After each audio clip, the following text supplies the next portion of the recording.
everybody, and welcome back to the Posture Project. I hope you're all having a wonderful holiday season. I know I am. But earlier today, it occurred to me that with the exception of this week's shopping guide video post, it had been a while since I had put out a more actionable video post. The last two or three, I'd say three video posts before the shopping guide one were really more along the lines of the mental, emotional, and dare I even say philosophical approaches towards treating chronic pain and just living a better quality of life. And by all means, I think those are important. I might even say, and I know other people out there agree with me, the why you do something is more important than the how you do something. So if you haven't seen those video posts, I strongly encourage you to go watch them today. And even if you have watched them, watch them again, because I know anytime that I watch a video that has to do with mental, emotional, philosophical approaches towards different aspects of life, I always come away with something new every time I watch it or listen to it. There's some videos I've watched 2-3 dozen times, and every time I learn something new. So if you haven't seen those, go check them out today. But getting back to, I wanted to do today more of an actionable video post, something with some exercise that you can see a direct cause and effect, quick results from. All right. So today I thought that I would teach you guys an easy 3-step process that you can use to start correcting a pelvic disparity. Now, if you're not familiar with what a pelvic disparity is, it basically refers to, it's kind of an umbrella term, but it could mean a couple different things. That you have some type of significant asymmetry in your pelvic girdle / hip region. So it could be an elevated hip, where one hip is higher than the other, like so. It could be pelvic rotation, where one ASIS here, the front of your pelvic bone, is rotated forward. So in this case, right side rotated forward, now left side rotated forward. Or it could be a pelvic tilt disparity. So for example, from the side view, you may see someone who is heavily anteriorly rotated on one side like so, and then on the other side, maybe they're anteriorly tilted, but maybe not so much, only a little bit. Or they may be posteriorly tilted on one side and then anteriorly tilted on the other, okay? And the muscles that can cause this, you got the muscles on the front side of you, your hip flexors. So you've got your iliopsoas, your iliacus, your quadricep muscles. You have your hip extenders, your glutes, your hamstrings. You have your adductors, otherwise known as your inner thigh muscles here that pull your leg inward. And you have your abductors or lateral thigh muscles that pull your leg out.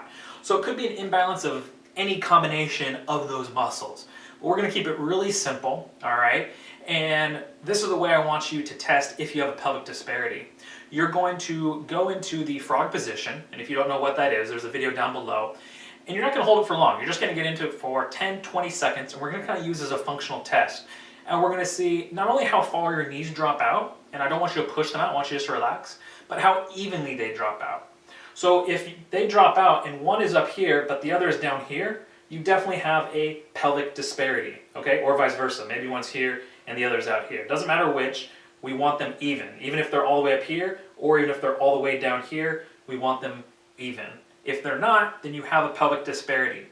And here's how we're going to go about correcting it, okay? We're going to do 3 exercises that work all those muscles I talked about, the front, the back, the inside, the outside, okay? And little by little, they're going to kind of chip away at that disparity and start to even things out. So you'll find those 3 exercises down below. There are the hook line glute contractions, hook line knee pillow squeezes, and the frog position. You're going to do 20 of the glute contractions, basically where you just lie on your back with your knees bent, feet on the ground, squeeze and release your butt muscles. Try to make sure that only your butt's working, your thighs, stomach, rest of your body is relaxed, and that you're contracting both glutes, both butt muscles at the same time and with the same intensity, okay? Same thing for the knee pillow squeezes. Those are usually a bit easier for some people. Use a folded up pillow or a yoga block, squeeze between your knees. And then when you go into the frog position, each time you go through the sequence, because you're going to go through it 3 times, you should start to notice that the frog position, whereas maybe, again, first of all, when you did the test, one knee was up here and the other was out here, it should start to drop out more and more and more evenly as you do more sequences. And you can also take a break each time you go through the sequence, get up, walk around, and you may notice other changes. For example, if you had a hip elevation, then chances are you're going to feel before you do any of these exercises, like you're bearing more weight on one side of your body. But after you do the sequence, even just one time, you should get up and start to notice, oh, I'm a little bit more balanced left to right, because you're restoring balance, muscular length and tension to the muscles left and right. So that way, even after you get out of that frog position, you stand up, you're going to take a more balanced body into a standing position. So that better balanced body is going to basically handle or distribute your weight more evenly during standing and walking. Same thing applies if you have pelvic rotation. If you would walk and you notice your leg would kind of swing out, or your hips would kind of gyrate when you would walk, that should all be more stable and kind of work in a more straight front to back fashion now. And then obviously if you have that pelvic tilt disparity, you should notice the second and then into the third time you go into that frog position, that the knees are more evenly dropped out. Because what happens is as your thigh externally rotates, your pelvic bone is supposed to anteriorly tilt around the head of your femur. So if you notice that you're like this, right, and say this is your right leg, then that means that you're anteriorly tilted more on your right side, because this goes out, so that means that pelvic bone has to move more anteriorly around on that right side than on that left. Okay, so that's a way to kind of tell that you're making progress, but obviously you're going to, feel it, but you can also see it. If your hips are more even, if you want to test the pelvic rotation, you could do so simply in a static back position. Lay down your back, legs up at 90 degrees, and notice how the weight distribution is in your buttocks region and kind of lower back on the floor. If before you did the exercise it was heavier on the left, that would mean that your right hip is rotated forward. But if after you go through the sequence 1, 2, or even 3 times, and you start noticing, oh, it's evening out, I'm feeling more contact and more grounded on the ground, then you know you're making progress, okay? So try those 3 exercises out yourself if you think you have a pelvic disparity, but also forward this on to anybody else, friend, family member, co-worker, that you think may have a pelvic disparity. Maybe someone that you see constantly walking around with a limp, or someone you notice really swings out their leg when they walk or run.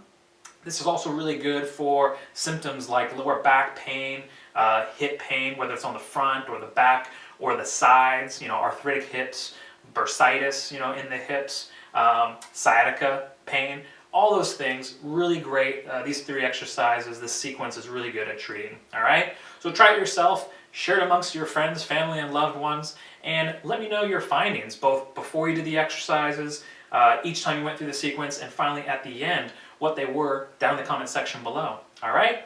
Thanks for joining me today, and I look forward to seeing you inside the next video. Until then, take care and keep moving.